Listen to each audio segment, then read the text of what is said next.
भारत में हर साल किसी न किसी राज्य में चुनाव होते हैं, जिस कारण से राजनीतिक सक्रियता बनी रहती है। और इस समय देश में चर्चा राज्यसभा की 57 सीटों के चुनाव और उससे कुछ दिनों बाद होने वाले राष्ट्रपति चुनावों को लेकर चल रही है।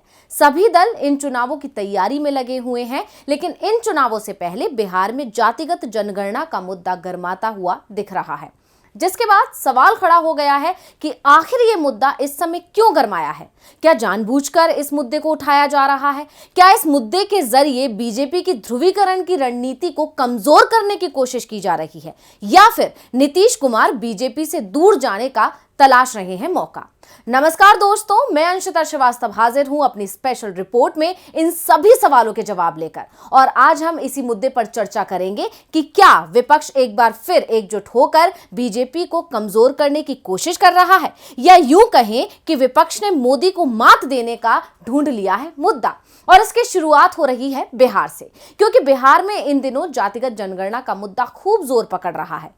वैसे तो बिहार में बीजेपी के नेतृत्व वाले एनडीए की सरकार है, लेकिन इस मुद्दे पर भारतीय जनता पार्टी बिल्कुल अलग थलग पड़ गई है। जहां एक तरफ मोदी सरकार जातिगत जनगणना से इनकार कर रही है, तो वहीं एनडीए में सहयोगी जेडीयू और हम दोनों ही दल जातिगत जनगणना के पक्ष में हैं और इस मुद्दे पर बिहार में मुख्य विपक्षी पार्टी राष्ट्रीय जनता दल का समर्थन कर रहे हैं। और अब बिहार के सीएम नीतीश कुमार ने इस मुद्दे पर चर्चा करने के लिए आगामी 27 मई को सर्वदलीय बैठक बुलाई है और इसमें सभी पार्टियों ने शामिल होने की तैयारी कर ली है। और यह भी साफ दिख रहा है कि बैठक में बीजेपी अलग थलग पड़ सकती है। अब नीतीश का यह ऐलान ऐसे समय में आया है जब बीजेपी और जेडीयू के बीच अनबन की खबरें कुछ ज्यादा ही बढ़ी हुई हैं। ऐसे में नीतीश की यह बैठक बीजेपी के लिए खतरे की घंटी के तौर पर देखी जा रही है। वहीं इस बैठक को बुलाकर नीतीश ने अपने ऊपर लगे उन तमाम आरोपों को भी गलत साबित कर दिया जो पिछले दिनों राजद नेता तेजस्वी यादव ने उन पर लगाए थे। दरअसल तेजस्वी ने नीतीश पर आरोप लगाते हुए कहा था कि नीतीश का मन बदल चुका है और वो जातिगत जनगणना नहीं करवाना चाहते। अब नीतीश के इस ऐलान ने बीजेपी की चिंता को बढ़ा दिया है, क्योंकि बीजेपी के साथ चल रही अनबन के बीच नीतीश का सर्वदलीय बैठक बुलाना कई संभावनाओं को जन्म दे रहा है। कयास ये भी है कि नीतीश बीजेपी विरोधी दलों को एकजुट करना चाहते हैं। वहीं ये अटकलें लगी रही थी कि इसी बीच नीतीश के एक फरमान ने बिहार में मची हलचल को और तेज कर दिया, और वो फरमान था 72 घंटों तक जेडीयू नेताओं और विधायकों का पटना से बाहर ना जाने का, जिसके बाद से कई सवाल खड़े हो गए हैं कि क्या बिहार की सियासत में होगा उलटफेर? क्या बीजेपी का साथ छोड़ेंगे नीतीश कुमार? क्या आरजेडी और जेडीयू मिलकर बनाएगी सरकार? क्या फिर दोहराया जाएगा इतिहास? हालांकि ये सवाल सूबे की सियासत में लंबे वक्त से उठाए जा रहे हैं, लेकिन इन्हें बल नीतीश कुमार के बयान के बाद मिल गया। लेकिन सवाल ये भी है कि नीतीश ऐसा क्यों कर रहे हैं?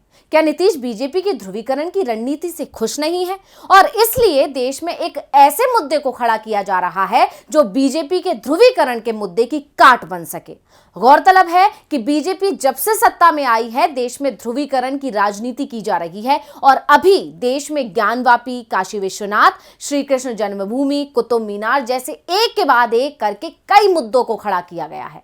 वहीं पिछले दिनों देश के कई राज्यों से दो समुदायों के बीच झड़प की खबरें भी सामने आई, जिसे देखकर विपक्ष का दावा है कि मोदी सरकार देश को बांटकर अपना वोट बैंक बढ़ाना चाहती है। और पिछले चुनावों में खासकर उत्तर प्रदेश में बीजेपी को उसकी इस रणनीति का फायदा भी मिला, जिससे उन सभी दलों में डर पैदा हो गया है जो जाति की राजनीति करते हैं। और यही कारण है कि बीजेपी के धार्मिक ध्रुवीकरण को कमजोर करने के लिए जातिगत जनगणना के मुद्दे को हवा दी जा रही है। दरअसल क्षेत्रीय पार्टियां जातिगत जनगणना के पक्ष में हैं और इसके जरिए ये दल पिछड़े वर्गों को साधना चाहते हैं। जातिगत जनगणना का मामला बिहार में हर जाति की अस्मिता से जोड़ने की कोशिश क्षेत्रीय पार्टियां कर रही हैं, जिससे बीजेपी फंस गई है। बीजेपी पर आरोप लग रहे हैं कि वो पिछड़ों को उनका सही हक नहीं देना चाहती, इसीलिए जातिगत जनगणना का विरोध कर रही है, क्योंकि अगर जाति की स्थिति साफ हो गई तो पिछड़ा वर्ग के लोग सरकार से अपना हक मांगेंगे और बीजेपी पिछड़ों को उनके हक से दूर रखना चाहती है। बिहार में विपक्ष ने इसे मुख्य मुद्दा बना दिया है और इसके पीछे का सबसे बड़ा कारण भी ध्रुवीकरण की राजनीति को काटना ही माना जा रहा है। दरअसल विधानसभा चुनावों में तेजस्वी ने विकास, बेरोजगारी, महंगाई को मुद्दा बनाया था। उन्होंने मंडल आंदोलन की बातों से किनारा कर लिया था, जबकि बीजेपी ने ध्रुवीकरण पर जोर दिया। चुनाव परिणाम आए तो साफ हो गया कि बिहार में तेजस्वी की लहर होने के बावजूद बीजेपी ध्रुवीकरण कराने में कामयाब हो गई और यही कहानी यूपी में भी बीजेपी ने दोहराई। यही कारण है कि तेजस्वी यादव ने भी अब जातिगत जनगणना का मुद्दा उठा लिया है और उन्होंने बेरोजगारी, महंगाई, विकास जैसे बड़े मुद्दों को छोड़कर जातिगत जनगणना के मुद्दे पर पैदल मार्च निकालने का ऐलान किया था। अब सवाल यह है कि जातिगत जनगणना का मुद्दा इतना बड़ा है कि इससे बीजेपी को कमजोर किया जा सकता है? तो इसका जवाब है हाँ। अब आप सोच रहे होंगे कि कैसे? तो इसके लिए आपको इतिहास के पन्नों को पलटना होगा, क्योंकि पहले ऐसा हो चुका है और कमंडल पर मंडल की राजनीति भारी पड़ चुकी है और इसीलिए देश में दोबारा मंडल की राजनीति को हवा दी जा रही है। देश में 90 के दशक में केंद्र में वीपी सिंह की सरकार ने देश भर में मंडल आयोग की सिफारिशें लागू कर दी थी, जिसमें शिक्षा से लेकर सरकारी नौकरियों में पिछड़ा वर्ग के लिए 27% आरक्षण की व्यवस्था की गई थी। इसके जवाब में बीजेपी ने अयोध्या मंदिर का मुद्दा जोर शोर से उठा दिया था। 1990 में जब देश भर में मंदिर का मुद्दा अपने उफान पर था और बीजेपी को इसका देश भर में फायदा मिल रहा था, तो दूसरी ओर यूपी में मुलायम सिंह यादव और बिहार में लालू यादव मंडल का मुद्दा जनता के बीच ले गए। नतीजा सामने था। बाबरी मस्जिद को गिराने के बाद भी जब यूपी और बिहार में चुनाव हुए तो दोनों ही जगह बीजेपी को हार मिली। यानी मंडल की राजनीति के आगे बीजेपी की कमंडल की राजनीति यानी धार्मिक ध्रुवीकरण की कोशिश फेल हो गई और अब एक बार फिर बीजेपी काशी विश्वनाथ मंदिर, ज्ञानवापी मस्जिद विवाद और श्री कृष्ण जन्मभूमि ईदगाह मस्जिद विवाद को लेकर ध्रुवीकरण की ओर बढ़ रही है।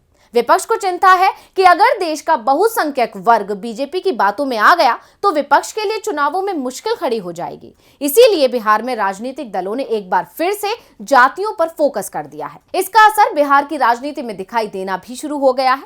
बिहार में एक बार फिर पिछड़ों की राजनीति करने वाली पार्टियां एकजुट होने लगी हैं। नीतीश कुमार और तेजस्वी यादव पिछड़ों की जनगणना को लेकर एक साथ आते दिख रहे हैं, तो दूसरी ओर बीजेपी दूसरा रास्ता पकड़ रही है, क्योंकि बीजेपी को भी इस बात का एहसास है कि अगर पिछड़ा वर्ग के अधिकार की बात आई तो वो मुश्किल में फंस जाएगी, क्योंकि इससे उसका सवर्ण आधार बिखर जाएगा।